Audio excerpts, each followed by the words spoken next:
A'udzubillahi minasyaitonirrajim. Bismillahirrahmanirrahim. Assalamualaikum warahmatullahi wabarakatuh. Alhamdulillahirabbil alamin. Asyhadu an la ilaha illallah wa asyhadu anna Muhammadan abduhu wa rasuluh. Allahumma sholli ala sayyidina Muhammad wa ala ali sayyidina Muhammad. Asbahna wa asbahal mulku lillah walhamdulillah la syarikalah la ilaha illa huwa wa ilaihin nusur. Asbahna ala fitratil Islam wa kalimatil ikhlas wa ala dini nabiyina Muhammadin sallallahu alaihi wasallam wa ala millati abina Ibrahim hanifah wa ma kana minal musyrikin. Allahumma inni asbahtu minka fi ni'matin wa afiyatin wa sitrin fa atimma alayya ni'mataka wa afiyataka wa sitraka fid dunya wal akhirah. Amma ba'd. Ibu-ibu rahimakumullah. Alhamdulillahirabbil alamin. Segala puji bagi Allah yang menyampaikan kehidupan kita sampai hari ini, masih diberikan kesempatan untuk menambah-nambah perbekalan amal kita. Mudah-mudahan Ramadan yang tinggal beberapa hari ini mampu kita manfaatkan sebaik-baiknya, sehingga kita pun akan mendapatkan tambahan bekal, tambahan modal untuk hidup menjadi lebih mudah dan berkah setahun yang akan datang. Allahumma amin. Ibu-ibu rahimakumullah, ini materi yang terakhir rangkaian dari agar hidup tenang dan bahagia. Nanti kita akan bertemu lagi setelah Lebaran.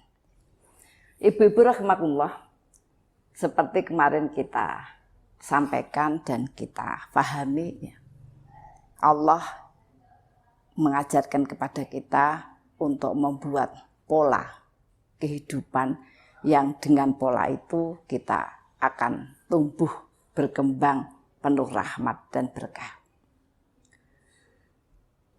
Kemarin sudah kita sampaikan, yang pertama kali perlu kita pantau, kita evaluasi, ya, dalam kehidupan itu adalah tentang seberapa jauh kita bisa menjaga dan memelihara. Kalau proses penjagaan dan pemeliharaan terhadap ad-daruratul khamsah itu tidak fokus, kita memang sekedar hidup, ya, sebisa kita, maka salah satu efek adalah akan mendapatkan suasana yang tidak tumbuh dan berkembang dalam aspek-aspek utama dalam kehidupan kita. Kemudian yang kedua,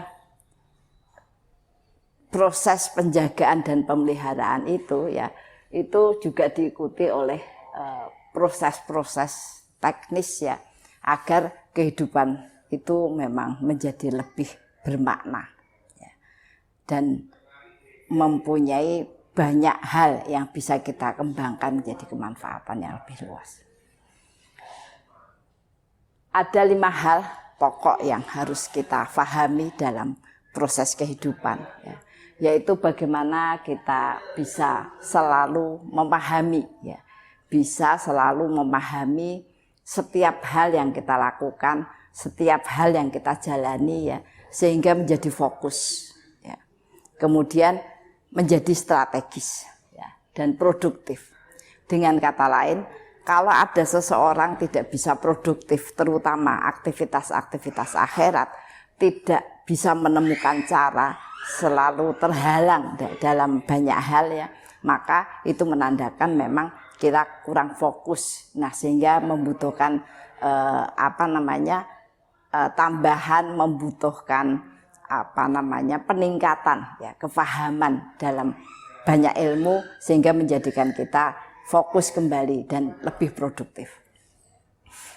Yang kedua, ikhlas. Salah satu ciri keimanan seseorang itu manakala dia bisa ikhlas, ya disebutkan dalam sebuah hadis, disebutkan dalam sebuah ayat, wa ma umiru illa liya'budullaha mukhlishina lahudin, ya. Tidak diperintahkan kepadamu kecuali untuk membersihkan jalan kehidupan, ya. Sehingga proses itu pun menjadi proses yang sangat menentukan, ya, agar seseorang itu mendapatkan karunia istiqomah, ya. Karena dengan istiqomahlah, ya, maka Allah akan memberikan optimisme yang tinggi, menjadikan hidup itu tenang, karena kita tidak harus selalu tertuntut, ya, dengan karunia-karunia yang diberikan pada orang lain. Dan yang paling nyolok adalah Allah memberikan kebahagiaan terhadap amal-amal kita. Yang ketiga adalah tahapan amal. Proses beramal soleh itu dimaksudkan adalah kehidupan seseorang itu menjadi tertata, ya. Artinya tidak semaunya. Semua perintah-perintah amal soleh itu menjadikan manusia itu harus menata dan memanage kehidupan yang sedemikian rupa. Kenapa? Ya karena kebaikan itu sangat banyak, ya, kemampuan kita terbatas, waktu kita terbatas, ya, sehingga itu menjadikan hal yang perlu kita pahami bahwa berlatih atau berkonsentrasi beramal itu ternyata kemudian akan menjadikan kehidupan kita lebih tertata dan lebih tertib, ya. Nah, sehingga akan menjadi lebih baik. Segala sesuatu yang terpola, tertata, tertib itu akan membuat efek segala sesuatu menjadi lebih baik. Lebih baik pemahamannya, lebih lapang, ya, suasana hatinya, ya. Kemudian dia lebih bisa memilih amal-amal yang lebih efisien dalam proses kehidupannya. Kemudian yang selanjutnya adalah kesungguhan, ya. Orang menjadi lebih baik itu tidak akan bisa bertahan atau tidak bisa meningkat manakala tidak ada jiwa kesungguhan yang tinggi, ya. Nah, kesungguhan itulah yang kemudian akan menghasilkan bagian yang hidup menjadi berkembang, ya. Dan kemudian kita punya banyak jalan, punya banyak cara, ya, yang akan menjadikan banyak orang itu membutuhkan kita karena pengalaman yang sangat sangat banyak, ya, sehingga kita pun sangat mengetahui amal-amal yang harus dilakukan pada waktu yang tepat, ya, dengan orang yang tepat dan lain sebagainya. Kemudian yang selanjutnya pengorbanan, ya. Setelah seorang itu berkembang, ya, maka banyak hal yang akan terjadi. Dan biasanya masalah itu mulai muncul ketika orang sudah berkembang pesat, ya. Nah, ada yang kemudian berlebihan, ada yang kemudian terlalaikan, bahkan ada yang kemudian merasa bisa berbuat banyak. Banyak sekali proses-proses perjalanan keluarga itu yang kemudian terganggu justru setelah seseorang itu mulai berkembang. Ada yang mulai merasa harus mempunyai istri lagi, ada yang merasa harus mempunyai rumah lebih banyak, mempunyai kendaraan lebih banyak, ya, sehingga tidak terkendali. Maka Allah memberitahukan kepada kita bagaimana kendali seseorang terhadap proses kehidupan yang berkembang adalah banyak berkorban. Banyak berkorban untuk Robnya, banyak berkorban untuk keluarganya, banyak berkorban untuk masyarakat, banyak berkorban untuk umat. Itu menjadikan dia akan berada pada suasana yang mulia. Karena dengan kemuliaan itulah maka Allah memberikan kepada kita kecintaan yang mendalam. Dan cinta yang mendalam itulah yang akan melahirkan kekuatan yang besar untuk selalu menjaga kita dalam berbuat baik. Nah, yang selanjutnya, yang terakhir yang akan kita bicarakan adalah bagaimana menyiapkan bi'ah, ya. Seluruh proses aktivitas amaliyah kita, ya, itu tidak akan ada tidak akan ada asarnya lebih lama atau tidak bisa dipertahankan atau barangkali akan bergoyah atau barangkali justru kemudian akan mendapatkan serangan-serangan dari masyarakat dan lingkungan kita, manakala kemudian selain aktivitas-aktivitas yang kita lakukan dengan sungguh-sungguh, maka kita pun harus menyiapkan bi'ah, lingkungan yang kondusif, ya, lingkungan yang kondusif terhadap kebaikan. Apa yang dimaksudkan dengan kondusif? Ya, kondusif itu adalah suasana. Kalau kita dulu ingat ujian bagaimana kita mendapatkan percobaan tentang konduktor, ya, yang dinamakan kondusif itu adalah ketika seseorang memasukkan, ya, kapur putih itu ke dalam air yang berwarna, maka perlahan langsung naik, ya, warna itu langsung naik, kemudian kapur itu menjadi berubah warna. Itu kondusif, ya. Jadi suasana yang kondusif adalah suasana yang ketika kita ada, maka kebaikan-kebaikan itu langsung bisa dirasakan, ya. Langsung bisa dirasakan, langsung bisa ditiru, langsung bisa mendapatkan sambutan dan lain sebagainya. Itu adalah suasana yang kondusif. Nah, suasana inilah yang akan sangat mendukung bagaimana kebaikan-kebaikan itu akan menjadi bagian yang tertanam, kemudian tumbuh subur dan berkembang dan berbuah banyak, ya. Jangan lupa, kita tidak akan pernah bisa menyalahkan lingkungan. Kita tidak akan bisa menyalahkan siapa saja yang ada di sekitar kita. Karena sesungguhnya setiap amal itu adalah menjadi bagian buah yang kita hasilkan dengan berbagai hal yang harus kita jaga sehingga buahnya itu tidak menghasilkan kerusakan, ya. Sehingga setiap amal yang kita lakukan itu tidak berlalu begitu saja, tapi tertanam dengan baik dan subur, bahkan kemudian menghasilkan pohon-pohon yang lebih banyak. Nah, menyiapkan bi'ah atau lingkungan, ya, itu yang pertama rumah itu menjadi penting, ya. Jangan sampai seperti dulu sering kita bahas, ada seseorang itu terlihat baik di luar, ya, dia diakui oleh teman-temannya, ya, dianggap baik oleh tetangga dan pada siapa saja yang menemui. Namun ketika kemudian ada di rumah, maka dia dianggap sebagai orang yang trouble, ya, troublemaker, sering membuat kesalahan, banyak menjadi sebab kesalahan, kemudian ketidaknyamanan dan lain sebagainya. Maka dia pun kadang-kadang juga heran, bagaimana mungkin saya itu bisa diterima di masyarakat tapi tidak bisa diterima di rumah, ya. Nah, untuk itu yang harus kemudian difikirkan. Kadang-kadang kalau orang itu tidak memakai landasan ilmu syariat, mengatakan ya sudahlah, mungkin saya memang berbakat di luar, ya, sehingga ya sudah, apa boleh buat, saya mungkin begitu garisnya di rumah tidak diterima. Itu hal yang tidak bisa kita pakai. Kenapa? Kalau orang itu kemudian terlihat baik di luar, namun kemudian di rumah itu dia tidak bisa dipandang baik, ya, itu artinya memang posisinya itu baru citra. Dia terbiasa mencari citra, dia mampu mengorbankan segala hal perasaannya, menekan perasaannya, berusaha baik, menekan emosinya di luar dalam rangka menjaga harga diri. Namun kadang-kadang menjadi tidak terkendali ketika kemudian di rumah. Nah, itu baru mencapai pada citra, ya, citra. Bukan bagaimana Allah memancarkan kepribadiannya. Sudah sering kita bahas bahwa segala sesuatu yang dianggap baik itu memang berasal dari rumah. Maka apalagi wanita, dia diciptakan sebagai fungsi Rabbatul Baiti. Rabbatul Baiti. Kalimat Rabbatul Baiti itu mengandung arti seperti hanya kalimat Rabb, ya. Satu, mencipta. Ya, mencipta. Ya, menciptakan suasana yang mendatangkan, ya, menciptakan suasana yang mendatangkan rahmat yang besar. Mendatangkan rahmat yang besar. Baik secara fisik rumah, ya, maupun suasana psikis, ya, orang yang ada di dalamnya, ya, menciptakan.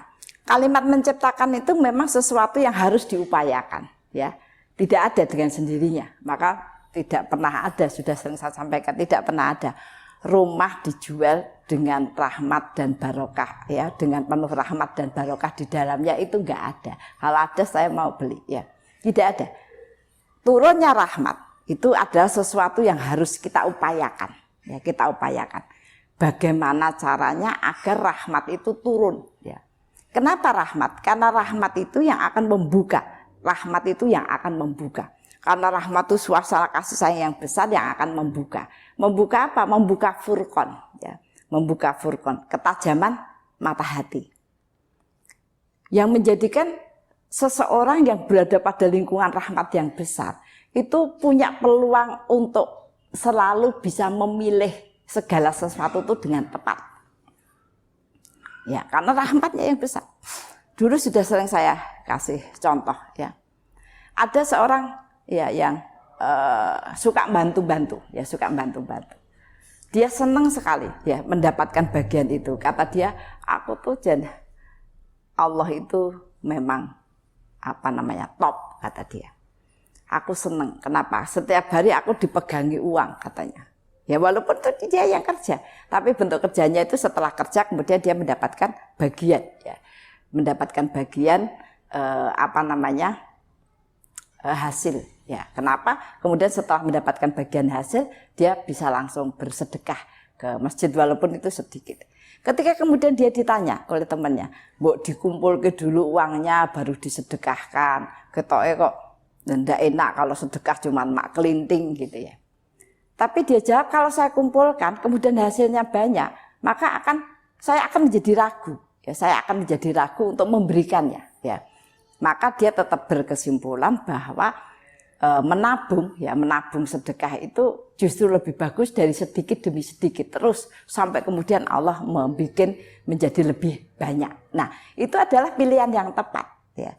Ada orang yang memilih, ya, yang memilih kemudian untuk tidak, ya, padahal hal yang penting. Misalnya sekarang yang lagi kita ini kan zakat, ya. Ada orang itu, ini seorang pegawai yang bertanya, ya, tentang zakat profesi. Ya, karena memang ada yang berpendapat itu tidak perlu. Tetapi zakat profesi itu kemudian keluar karena pegawai itu disamakan dengan petani yang mereka bekerja dan mendapatkan hasil, ya. Maka kemudian dia tetap mengikuti nisab. Wallahu a'lam bishawab. Namun seruan tentang zakat itu adalah seruan bagaimana kita itu mendapatkan bagian yang besar, ya. Seperti hanya dulu para sahabat. Para sahabat itu berusaha bekerja setiap tahun lebih keras, menghasilkan uang yang lebih banyak, dengan satu tujuan, agar bisa berzakat lebih banyak, agar bisa bersedekah lebih banyak. Begitu, selebihnya adalah sisanya. Namun berbeda dengan sekarang. Ketika kemudian kita mendapatkan hasil yang banyak, maka kemudian kita rasanya berat untuk mengeluarkan sesuatu yang seolah-olah mereka tinggal menerima saja. Nah, karena para sahabat itu mengerti bagaimana besarnya rahmat dan berkah yang akan berpengaruh pada kehidupannya, maka dia akan bekerja keras, lebih keras, mendapatkan uang yang lebih banyak agar bisa memberikan zakat yang banyak.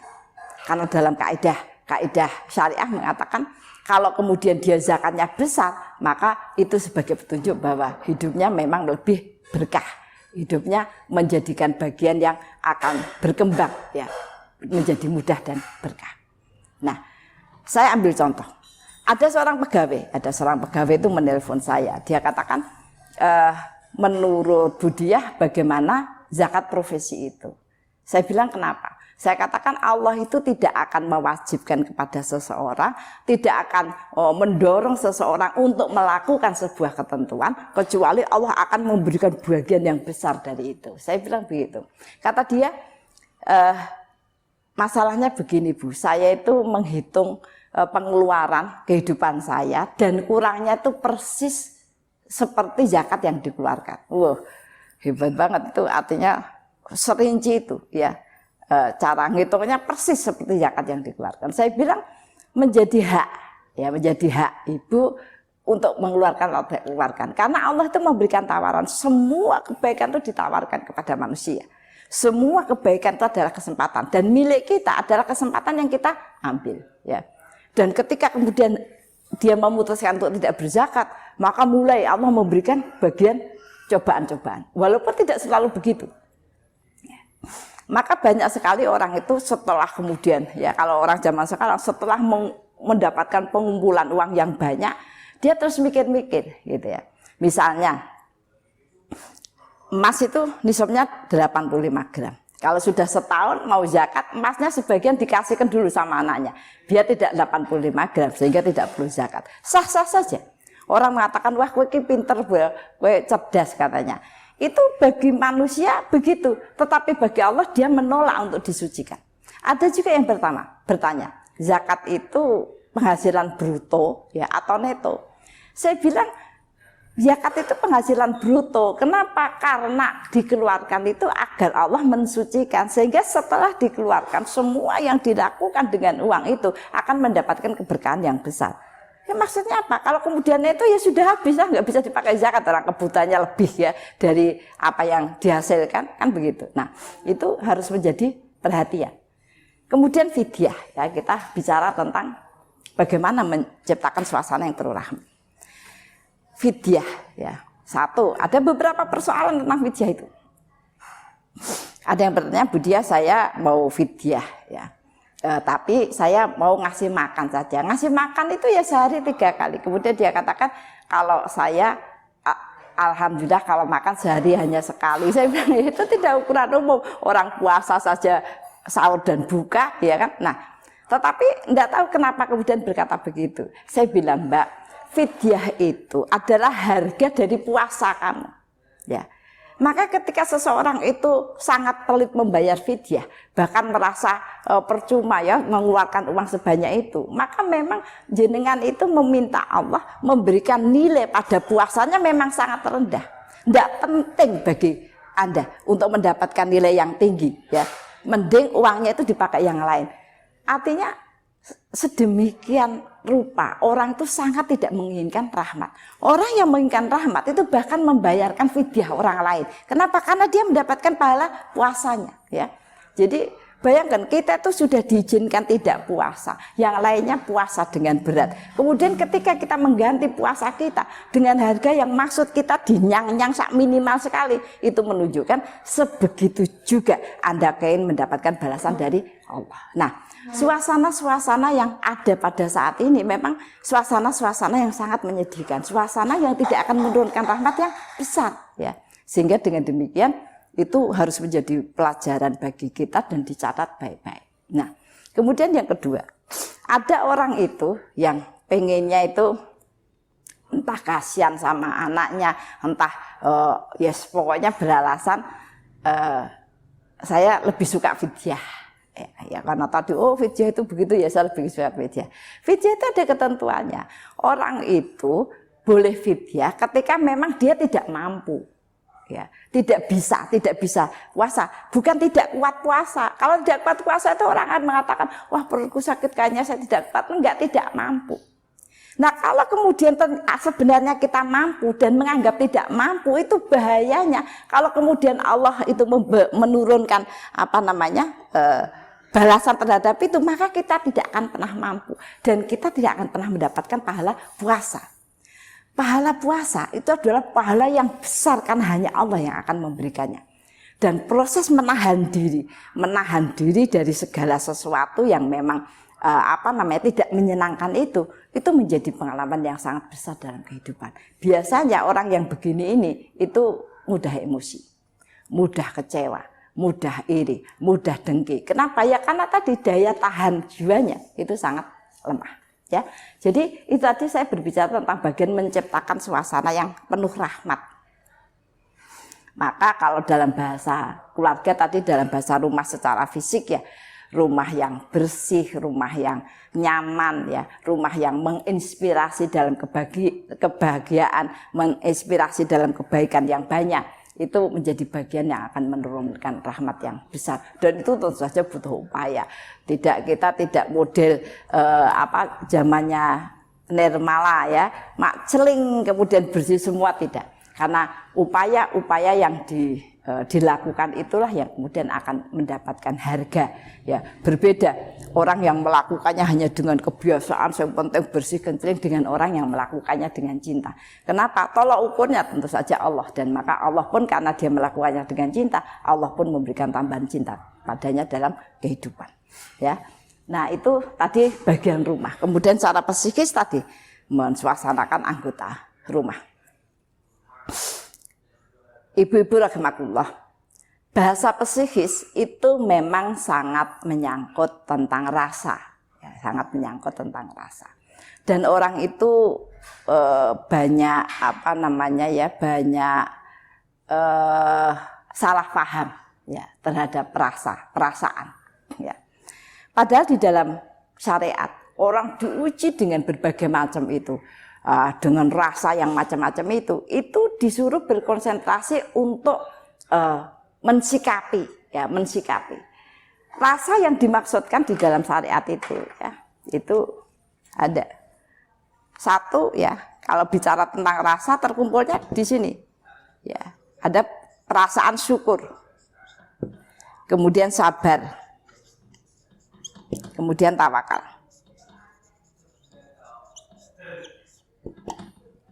Ya. Jadi misalnya kita punya suasana yang senang, gembira, riang ya, suasana yang mendapatkan banyak hal ya, kita mendapatkan suasana yang menyenangkan lah gitu. Maka suasana-suasana itu jangan diikuti rasa senangnya sampai kemudian kita terlalai. Suasana seperti itu langsung ditangkap bahwa ketika suasana itu terjadi, maka kita harus meningkatkan perasaan syukur. Yang ditangkap itu adalah perasaan syukur, yaitu dengan apa?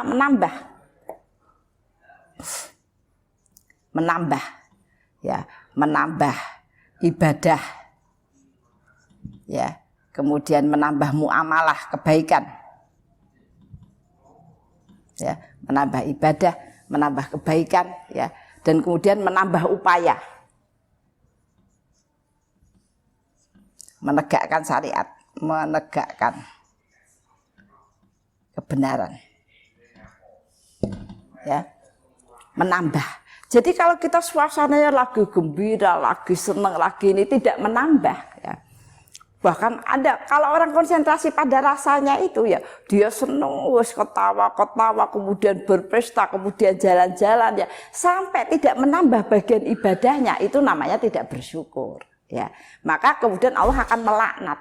Artinya menjadikan kebahagiaan itu justru menjadi sebab musibah-musibah yang selanjutnya. Jadi hati-hati. Ketika kita diberi suasana yang bahagia, diberi suasana yang oleh Allah membuat kita lebih tenang, lebih senang, ya, maka kemudian itu berarti kita berada pada sikap syukur. Ya. Nah, faktor yang kemudian bisa kita lakukan adalah menambah aktivitas-aktivitas kebaikan. Kemudian yang kedua, ketika kemudian kita mendapatkan suasana yang suasana yang tidak nyaman, suasana sedih, suasana yang membuat kita itu tidak bisa berpikir, tertekan, ya, maka itu kita langsung menuju kepada bagaimana bisa bersabar. Menahan diri. Yang namanya kalimat sabar itu kita menahan diri agar tidak salah.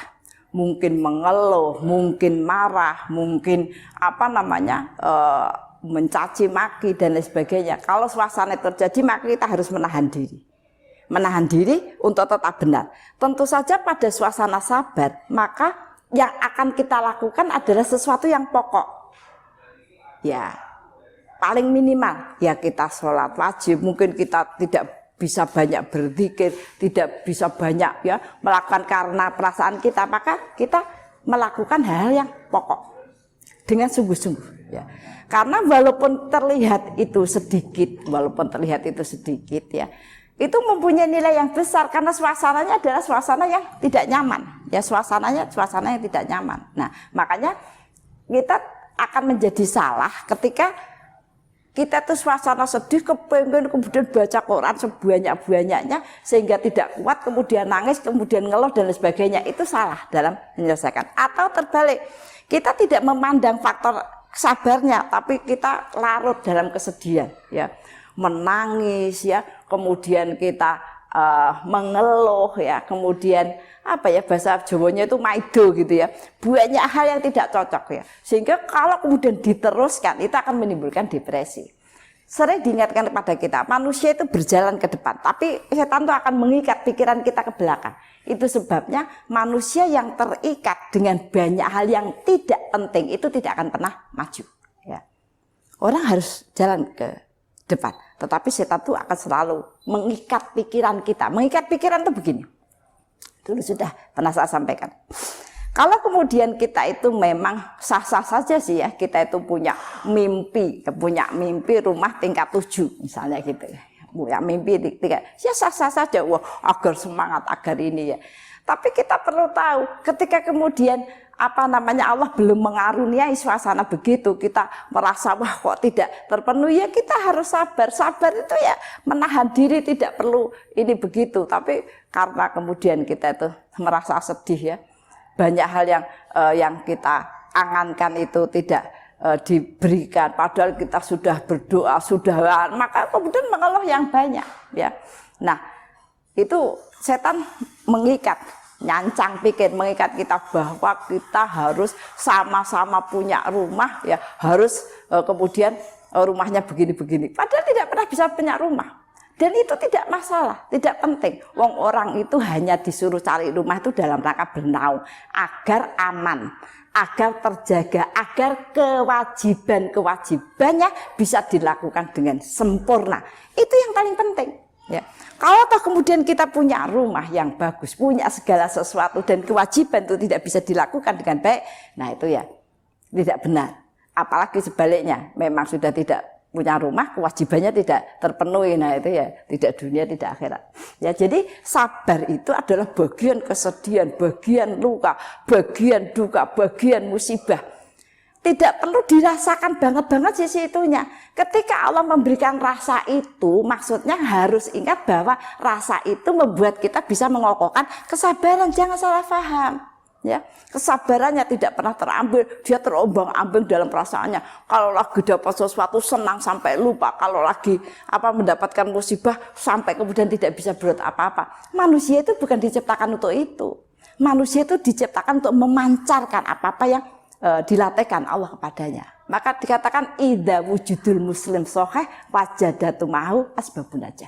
Kalau kita itu bisa mewujudkan bentuk muslim yang sahih ya, maka itu akan menjadikan seseorang itu memberikan bagian kebaikan yang banyak untuk kehidupan masyarakat, bahkan kehidupan yang lebih luas.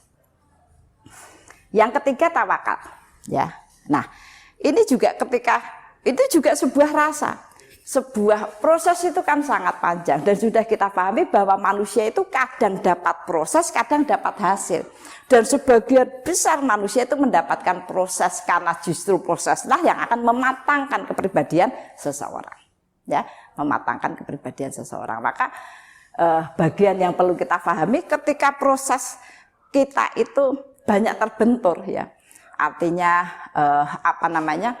tidak bisa mencapai seperti yang kita maksudkan. Banyak sekali orang mengatakan saya sudah berusaha mendidik anak dengan segala rupa, namun anak saya begini.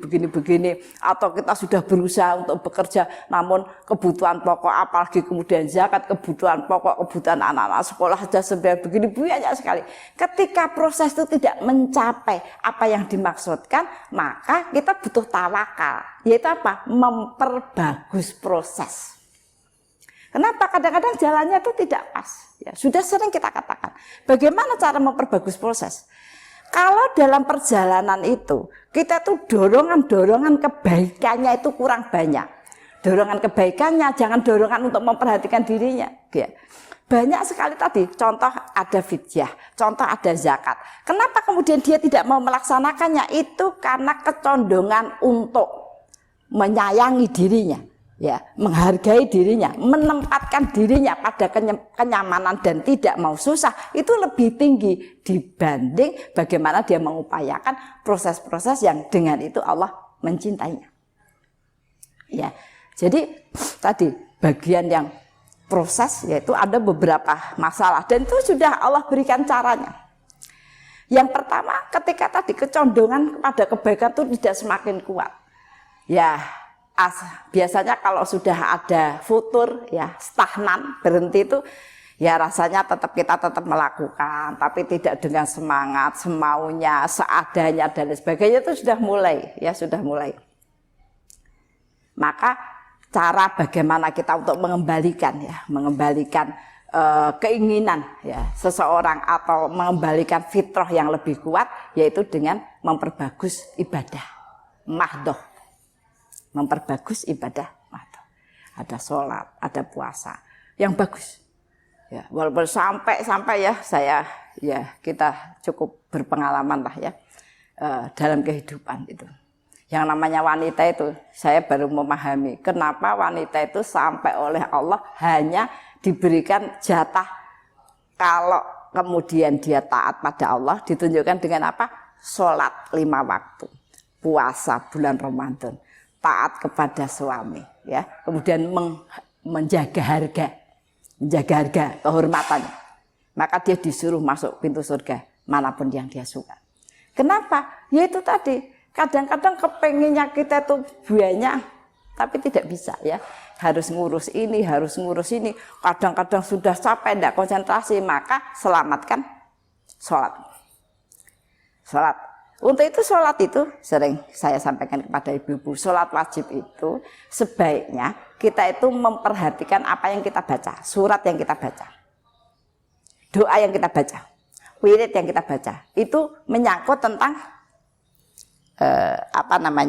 sholat. Kemudian ini ada sholat subuh, duhur, asar, maghrib, isya, ya.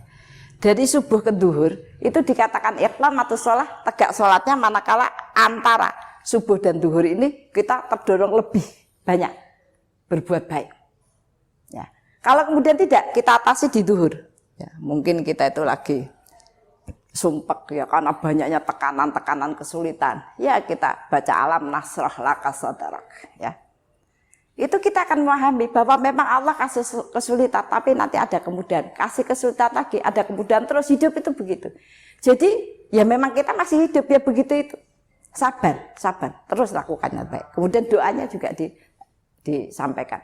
Kita berdoa Robbi shrah li sadri wa yassir li amri gitu ya. Kalau kemudian kita dalam keadaan lapang, maka kita berdoa. Ya, kita berdoa mendapatkan kemanfaatan dari kelapangan itu. Ya. Rabbana la tuzigh qulubana ba'da idh hadaitana wa hab lana min ladunka rahmah innaka antal wahhab. Itu doa yang dilantunkan ketika kita dalam keadaan lapang. Ya, sehingga kemudian Allah menjaga kelapangan itu menjadi istiqomah dan terus begitu ya sampai isya. Itu ketika kita merasa bahwa rasanya kita itu terengah-engah untuk kemudian berbuat baik. Nah, kalau kemudian kita mengalami sesuatu sudah kita jalankan baik, tapi rasanya sulit, kita menemui jalan-jalan yang sulit. Kadang terhadang suaminya, kadang terhadang orang tuanya, kadang terhadang mertua, kadang terhadang anak, kadang terhadang macam-macam. Ya, kadang terhadang harta, banyak sekali kebaikan-kebaikan yang semakin hari itu sulit sekali tembus. Maka cara yang paling mudah untuk mengurai ya kerutan-kerutan yang menghadang kita, yang paling efisien itu sedekah. Sedekah. Ya. Karena sedekah itu bisa dilakukan setiap saat. Kalau zakat kan memang ada hitungannya. Kenapa itu dikatakan sedekah? Karena memang semua orang mengalami kesulitan. Semua orang akan diuji oleh Allah dengan himpitan. Maka ketika kemudian dia orang miskin ya, kan tidak bisa kalau di zakat ya dan lain sebagainya. Maka diberikan tahu bagaimana agar kita mempermudah ya suasana-suasana yang menurut hati kita menghalangi, maka bersedekahlah dengan sedekah yang bagus. Sedekah yang bagus itu kalau uangnya banyak ya sedekah yang banyak. Orang kita tuh mau beli baju, mosok beli baju yang 10.000 bisa dipakai apa enggak itu, katakan gitu ya. Kita beli hem misalnya 30, 50 kata anak saya, itu nanti sekali dipakai sobek apa enggak dan sebagainya. Kita minimal beli itu ya 150, 200, 300. Ya, yang penting awet. Sedekah juga begitu. Dia akan memberikan kemudahan yang jauh lebih banyak ketika kita berani mengeluarkan sedekah seperti hanya keberanian kita memenuhi urusan-urusan dunia kita. Orang saya itu kalau GoFood gitu ya, GoFood itu bayar 100, 200 ya karena anaknya banyak. Ya sah-sah saja kemudian untuk apa namanya itu memberikan menyenangkan mereka, namun kita juga akan mendorong untuk berani mengeluarkan yang sama atau bahkan lebih dari itu, ya, gitu. Nah, kemudian ada puasa. Puasa itu dilakukan ketika seseorang itu memang sudah tidak bisa menahan diri dari segala macam urusan dunia, entah itu harta, entah itu wanita, entah itu sebuah kebencian dan sebagainya, pokoknya tidak bisa menahan. Dia kepingin melakukan hal-hal yang kadang-kadang juga tidak di luar ketentuan syariat, maka berpuasalah. Termasuk di luar ketentuan itu misalnya kepengen beli mobil, pokoknya aku harus beli mobil gitu. Orang beli sepeda saja nggak bisa, ya beli mobil itu namanya sudah tidak terkendali, maka kemudian berpuasa banyak. Ya. Itu kayak iklannya di apa itu, Tokopedia, Pak Shopee itu.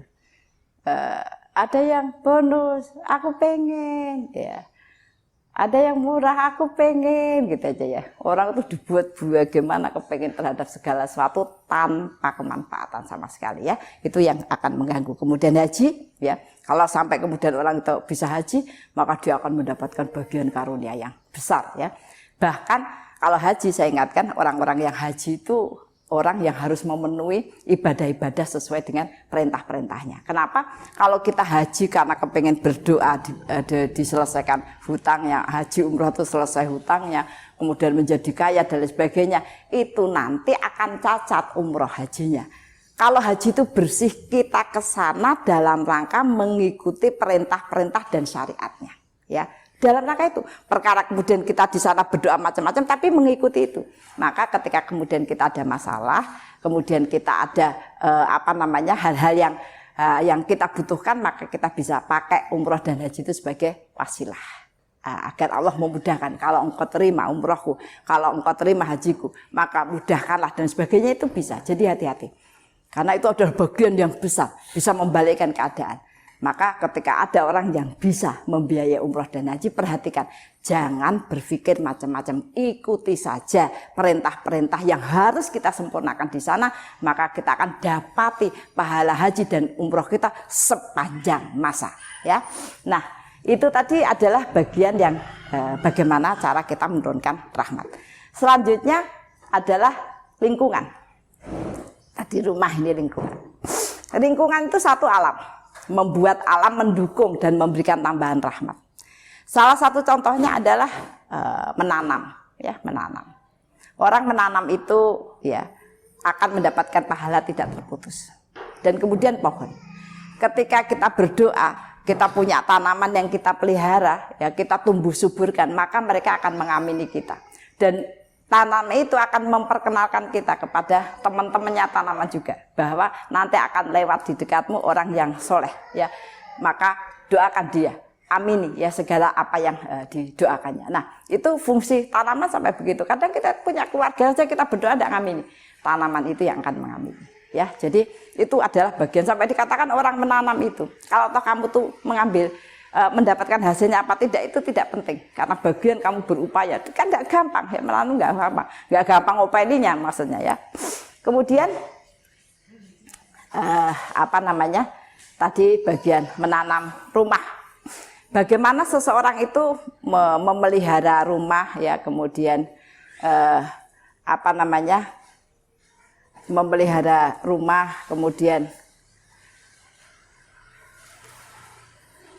rumah, kemudian menghiasinya, membersihkannya ya, itu menjadi bagian yang akan mendapatkan rahmat. Bahkan ketika kemudian kita keluar rumah, maka rumah itu akan mendoakan kita, ya Allah, jagalah orang yang selalu berzikir dan berbuat baik di atas punggungku. Berikan dia, pulangkanlah dia dengan makrifat, atau kalau toh dia harus pulang dalam keadaan ajalnya sudah datang, maka syahidkanlah dia. Itu rumah, bayangkan, itu rumah. Rumah akan berdoa dan menunggu kita, menantikan kita, karena bagian dari upaya membalas ya. Kita memberikan pemeliharaan atasnya ya, itu penting, dan kadang-kadang itu justru menyelamatkan. Kenapa begitu ya? Makanya para wanita itu sedemikian rupa ya, karena berat. Jangan kemudian kita itu berat mengurus rumah, Yang kepikirannya bukan bagaimana memperbagus proses, kepikirannya cari pembantu. Sudah begitu pembantunya nggak cocok, setiap hari cekcok dan lain sebagainya, itu tidak menyelesaikan masalah.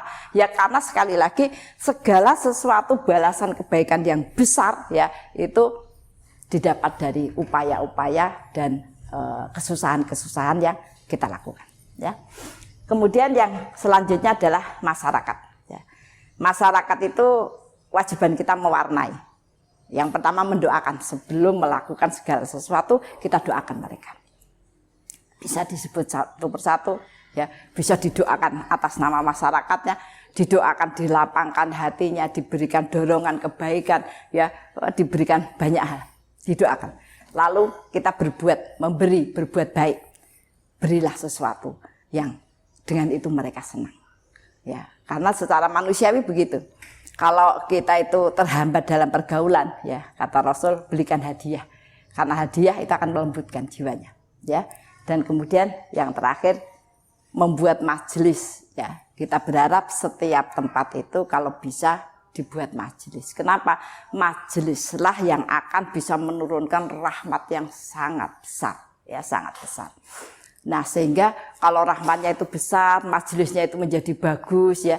Maka itu akan memberikan andil yang besar untuk memberikan rahmat juga kepada orang-orang yang ada di sekeliling kita. Ya. Nah itu bagian yang penting. Jadi yang namanya majelis itu jangan sekedar bagaimana kita arisan RT ini harus ada pengajian, harus sukses dengan segala macam, ya kemudian bersaing, tidak. Saya ingatkan kembali, majelis adalah bagaimana kita menumbuh kembangkan keimanan, menumbuh kembangkan amal soleh, dan menumbuh kembangkan kesabaran. Mudah-mudahan berdirinya majelis-majelis dalam setiap tempat itu akan cepat menurunkan rahmat dan akan menghalau seluruh musibah, ya termasuk pandemi yang ada.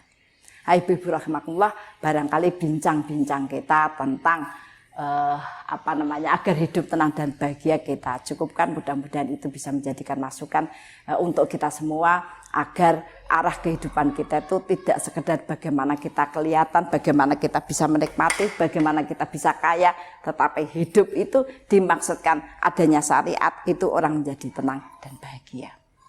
Terakhir ibu-ibu, karena ini sudah terakhir Ramadan, kita selalu berharap dan berdoa agar Allah menerima puasa kita, menerima ibadah kita, menerima amalan-amalan kita, menerima segala sesuatu yang kita lakukan. Demikian juga dilakukan oleh keluarga dan masyarakat-masyarakat kita. Mudah-mudahan rahmat akan turun lebih besar setelah Ramadan, dan sejak Syawal pun Allah perintahkan kepada kita untuk berpuasa 6 hari di bulan Syawal agar bisa mengokohkan, ya, mengkristalkan rahmat-rahmat yang ada pada Ramadan, sehingga menjadikan kita punya kemandirian iman, yang dengan itu maka kita pun akan menjadi sebab kebaikan dimanapun kita berada. Taqabbalallahu minna wa minkum. Mudah-mudahan seluruh yang kita lakukan benar-benar akan menjadikan kehidupan kita lebih mudah dan berkah. Mari kita tutup dengan doa dan kafaratul majlis. Ilah hadiniyah wa firidhoilah. Al-Fatihah. A'udzu billahi minasyaitonir rajim. Bismillahirrahmanirrahim. Alhamdulillahirabbil alamin. Arrahmanir rahim. Maliki yaumiddin. Iyyaka na'budu wa iyyaka nasta'in. Ihdinas siratal mustaqim. Siratal ladzina an'amta 'alaihim ghairil maghdubi 'alaihim waladdallin. A'udzu billahi minasyaitonir rajim. Qulillahumma malikal mulki tu'ti mulka man tasya wa tanzi'ul mulka mimman tasya wa tu'izzu man tasya wa tudhillu man tasya bi yadikal khair. Innaka 'ala kulli syai'in qadir. Tulijul laila fil nahar wa tulijul nahara fil lail wa tukhrijul hayya minal mayyiti wa tukhrijul mayyita minal hayy wa tarzuqu man tasya'u bighairi hisab. Rabbana dzalamna anfusana wa illam taghfir lana wa tarhamna lanakunanna minal khasirin. Rabbana ighfir lana wa li ikhwanina alladziina sabaquna bil iman wa la taj'al fi qulubina ghillan lil ladziina aamanu rabbana innaka ra'ufur rahim. Rabbana la tuzigh qulubana ba'da idh hadaitana wa hab lana min ladunka rahmah innaka antal wahhab. Rabbana hab lana min azwajina wa dzurriyyatina qurrata a'yun waj'alna lil muttaqina imama. Rabbi firli wa li walidayya warhamhuma kama rabbayani shaghira. Allahumma inni nas'aluka hubbaka wa hubba nabiyyika wa hubba kitabika wa hubba ma yuhibbuk wal amala ladzi yubalighuni hub. Allahumma inni nas'aluka ilman nafi'an wa rizqan thayyiban wa amalan mutaqabbalan. Allahumma inni nas'aluka sabata fil amrina wa nas'aluka azimata rusdi wa nas'aluka syukra ni'mataka wa husna ibadatika wa nas'aluka lisanan shadiqan wa qalban salima wa khuluqan mustaqima wa na'udzubika min syarri ma ta'lam wa nas'aluka min khairi ma ta'lam wa nastaghfiruka mimma ta'lam innaka antal alamul ghuyub. Allahumma ja'alna muqimas shalah wa min dzurriyyatina. Allahumma ja'alna mafatihal khair wa maghaliqash syarri fi kulli zaman wa makan wa ma'a kulli insan. Allahumma ja'alna minal ladzina idza ahsanu istabshiru wa idza asa'u istaghfaru. Allahumma ja'alna fi musibatina ajran katsira wa sabran wa rahmah wa hikmah wa barakah. Allahumma rizqna ya Rabbi fahman nabiyyin wa khibdal mursalin wa ilhamal malaikatal muqarrabin ya arhamar rahimin. Rabbana atina min ladunka rahmah wa hayyi lana min amrina rasada. Rabbana atina fid dunya hasanah wa fil akhirati hasanah wa qina adzabannar. Subhana rabbika rabbil izzati amma yasifun wa salamun alal mursalin walhamdulillahi rabbil alamin. Kita tutup dengan kafaratul majlis. Subhanakallahumma wa bihamdika asyhadu an la ilaha illa anta astaghfiruka wa atubu ilaik. Alhaqqu min rabbik wa takunana minal mumtarin. Assalamualaikum warahmatullahi wabarakatuh.